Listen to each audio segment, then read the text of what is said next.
नमस्कार दोस्तों, आप लोगों को स्वागत है। आज मैं सुनाने जा रही हूँ जब भगवान रात में भक्तों के लिए राशन खरीदने आए। यह कहानी बहुत ही सुंदर है, आप लोगों को पसंद जरूर आएगी। श्री अयोध्या जी में कनक भवन एवं हनुमान गढ़ी के बीच में एक आश्रम है जिसे बड़ी जगह अथवा दशरथ महल के नाम से जाना जाता है। काफ़ी पहले वहाँ एक संत रहा करते थे जिनका नाम भी श्री राम प्रसाद जी था। उस समय अयोध्या जी में इतनी भीड़ भाड़ नहीं होती थी, ज़्यादा लोग नहीं आते थे। श्री राम प्रसाद जी ही उस समय बड़ी जगह अथवा दशरथ महल के कर्ता धर्ता थे। वहाँ बड़ी जगह में मंदिर है जिसमें पत्नियों सहित चारों भाई श्री राम, श्री लक्ष्मण, श्री भरत एवं श्री शत्रुघ्न जी एवं हनुमान जी की सेवा होती है। चूँकि सब फक्कड़ संत थे तो नित्य मंदिर में जो भी थोड़ा बहुत चढ़ावा आता था उसी से मंदिर एवं आश्रम का खर्च चला करता था। प्रतिदिन मंदिर में आने वाला सारा चढ़ावा एक बनिए को, जिसका नाम था पलटू बनिया, भिजवाया जाता था। उसी धन से थोड़ा बहुत जो भी राशन आता था उसी का भोग प्रसाद बनाकर भगवान को भोग लगता था और जो भी संत आश्रम में रहते थे वे भी खाते थे। एक बार प्रभु की ऐसी लीला हुई कि मंदिर में कुछ चढ़ावा आया ही नहीं। अब इन साधुओं के पास कुछ जोड़ा गांठा तो था नहीं, तो क्या किया जाए। कोई उपाय ना देखकर श्री राम प्रसाद जी ने दो साधुओं को पलटू बनिया के पास भेज के कहलवाया कि भैया, आज तो कुछ चढ़ावा आया नहीं है, अतः थोड़ा सा राशन उधार दे दो। कम से कम भगवान को भोग तो लग ही जाए। पलटू बनिया ने जब यह सुना तो उसने यह कहकर मना कर दिया कि मेरा और महंत जी का लेना देना तो नकद का है, मैं उधार में कुछ नहीं दे पाऊंगा। श्री राम प्रसाद जी को जब यह पता चला तो जैसी भगवान की इच्छा कहकर उन्होंने भगवान को उस दिन जल का ही भोग लगा दिया। सारे साधु भी जल पी के रह गए। प्रभु की ऐसी परीक्षा थी कि रात्रि में भी जल का ही भोग लगा और सारे साधु भी जल पीकर भूखे ही सोए।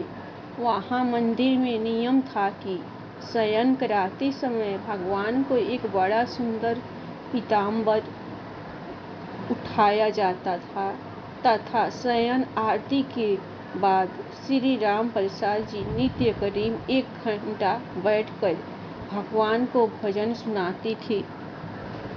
पूरे दिन के भूखे राम प्रसाद जी बैठे भजन गाते रहे और नियम पूरा करके सोने चले गए। धीरे धीरे करके रात बीतने लगी। करीब आधी रात को पलटू बनिया के घर का दरवाजा किसी ने खटखटाया और बनिया घबरा गया कि इतनी रात को कौन आ गया। जब आवाज़ सुनी तो पता चला कुछ बच्चे दरवाजे पर शोर मचा रहे हैं। अरे पलटू सेठ, अरे दरवाज़ा खोल। उसने हड़बड़ा कर खींचते हुए दरवाज़ा खोला। सोचा कि जरूर ये बच्चे शरारत कर रहे होंगे, अभी इनकी अच्छे से डांट लगाऊंगा। जब उसने दरवाज़ा खोला तो देखता है कि 4 लड़के, जिनकी अवस्था 12 बरस से भी कम की होगी, एक पीताम्बर ओढ़कर खड़े हैं। वे चारों लड़के एक ही पीताम्बर ओढ़े थे। उनकी छवि इतनी मोहक, ऐसी लुभावनी थी कि ना चाहते हुए भी पलटू का सारा क्रोध प्रेम में परिवर्तित हो गया और वह आश्चर्य से पूछने लगा, बच्चों, तुम हो कौन और इतनी रात को क्यों शोर मचा रहे हो? बिना कुछ कहे बच्चे घर में घुस आए और बोले, हमें राम प्रसाद बाबा ने भेजा है। ये जो पीताम्बर हम उठे हैं, इसका कोना खोलो, इसमें 1600 रुपये है, निकालो और गिनो। ये वो समय था जब आना और पैसा चलता था। 1600 उस समय बहुत बड़ी रकम हुआ करते थे। जल्दी जल्दी पलटू ने उस पीताम्बर का कोना खोला तो उसमें सचमुच चांदी के 1600 सिक्के निकले। प्रश्न भरी दृष्टि से पलटू बनिया उन बच्चों को देखने लगा। तो बच्चों ने बताया, इन पैसों का राशन कल सुबह आश्रम भिजवा देना। और पलटू बनिया को थोड़ी शर्म आई कि हाय, आज मैंने राशन नहीं दिया, लगता है महंत जी नाराज हो गए हैं, इसीलिए रात में ही इतने सारे पैसे भिजवा दिए।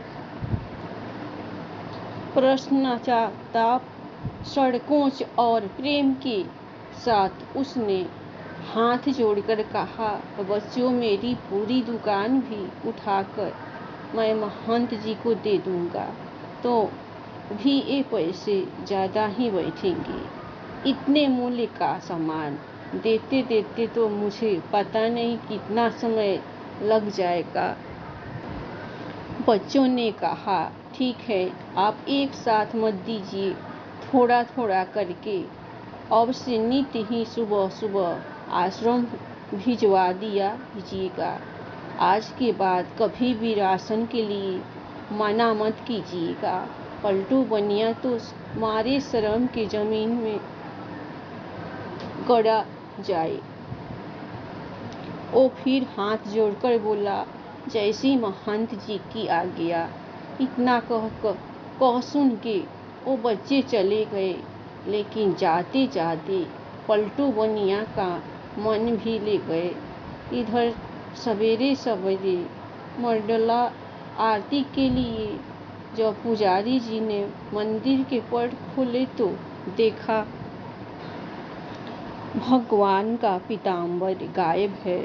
उन्होंने ये बात राम प्रसाद जी को बताई और सबको लगा कि कोई रात में पीताम्बर चुरा के ले गया। जब थोड़ा दिन चढ़ा तो गाड़ी में ढेर सारा सामान लदवा के कृतज्ञता के साथ हाथ जोड़े हुए पलटू बनिया आया और सीधा राम प्रसाद जी के चरणों में गिरकर क्षमा मांगने लगा। राम प्रसाद जी को तो कुछ पता ही नहीं था। वे पूछे, क्या हुआ? अरे, किस बात की माफ़ी मांग रहा है? पर पलटू बनिया उठे ही न और कहे, महाराज, रात में पैसे भिजवाने की क्या आवश्यकता थी? मैं कान पकड़ता हूँ। आज के बाद कभी भी राशन के लिए मना नहीं करूँगा। और ये रहा आपका पीताम्बर। वो बच्चे मेरे यहाँ ही छोड़ गए थे। बड़े प्यारे बच्चे थे। इतनी रात को बेचारे पैसे लेकर आ भी गए। आप बुरा न माने तो मैं एक बार उन बालकों को फिर से देखना चाहता हूँ। जब राम प्रसाद जी ने वो पीताम्बर देखा तो पता चला ये तो हमारे मंदिर का ही है जो गायब हो गया था। और वो पूछे कि ये तुम्हारे पास कैसे आया। तब उस बनिया ने रात वाली पूरी घटना सुनाई। अब तो राम प्रसाद जी भागे जल्दी से और सीधा मंदिर जाकर भगवान के पैरों में पड़कर रोने लगे कि हे भक्त वत्सल, मेरे कारण आपको आधी रात में इतना कष्ट उठाना पड़ा और कष्ट उठाया सो उठाया, मैंने जीवन भर आपकी सेवा की, मुझे तो दर्शन ना हुआ। और इस बनिए को आधी रात में दर्शन देने पहुंच गए। जब पलटू बनिया को पूरी बात पता चली तो उसका हृदय भी धक से होके रह गया कि जिन्हें मैं साधारण बालक समझ बैठा वे तो त्रिभुवन के नाथ थे। अरे मैं तो चरण भी न छू पाया। अब तो वे दोनों ही बैठ कर रोए। इसके बाद कभी भी आश्रम में राशन की कमी नहीं हुई। आज तक वहाँ संत सेवा होती आ रही है। इस घटना के बाद ही पलटू बनिया को वैराग्य हो गया और यह पलटू बनिया ही बाद में श्री पलटू दास जी के नाम से विख्यात हुए।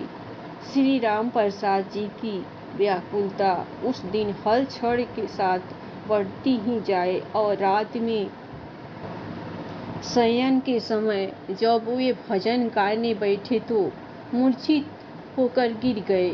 संसार के लिए तो वे मूर्छित थे, किंतु मूर्छावस्था में ही उन्हें पत्नियों सहित चारों भाइयों का दर्शन हुआ और उसी दर्शन में श्री जानकी जी ने उनके आंसू पोंछे तथा